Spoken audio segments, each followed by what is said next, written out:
Welcome back to Inside Post Challenge. Today we're going to take a look back at the weekend's 3-year-old prep races.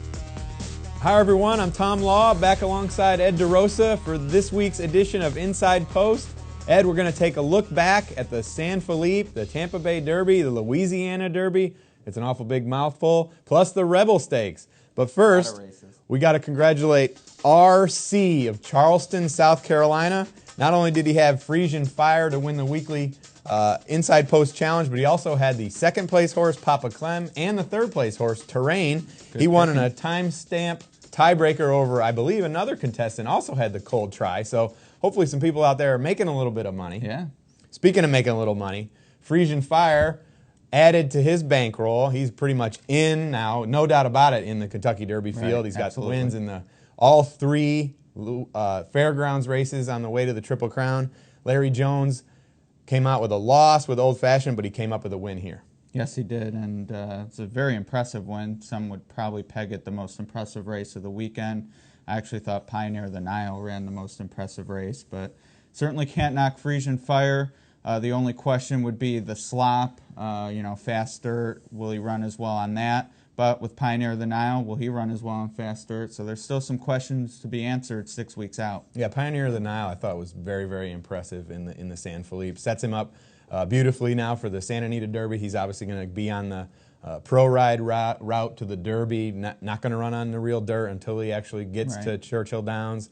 It's obviously a big story that everybody's following. We'll see how that goes. He's really having no problem out there in California against those types. When he runs in the Santa Anita Derby, he'll run against the Pamplemousse, so we'll see where he stacks up kind of quality-wise right there.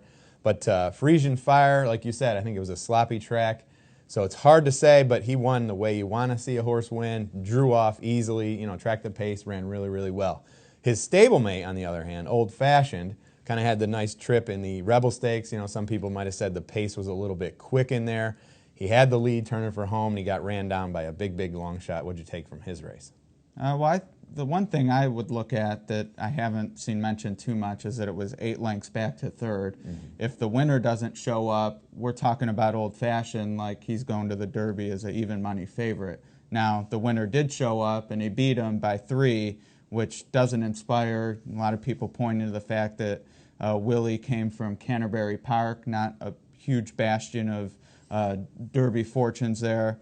So I go a lot of different directions with this. I mean, he did chase the fast pace, and Silver City was nowhere. I do like when I see that. Similar to Pioneer of the Nile, the horse he ran down ended up finishing last.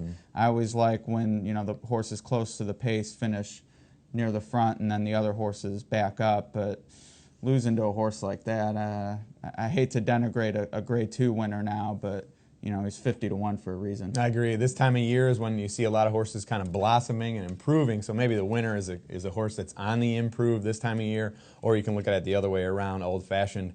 I don't really like the way he finished up in there, although he was coming back. His second start after a layoff, so he ran really, really well in his first start, so maybe he had license to regress a little bit in here, but we're definitely going to have to see a much more improved effort next time out heading into the Derby. Absolutely. Join us back later in the week when we take a look at the Lane's End Stakes from Turfway Park.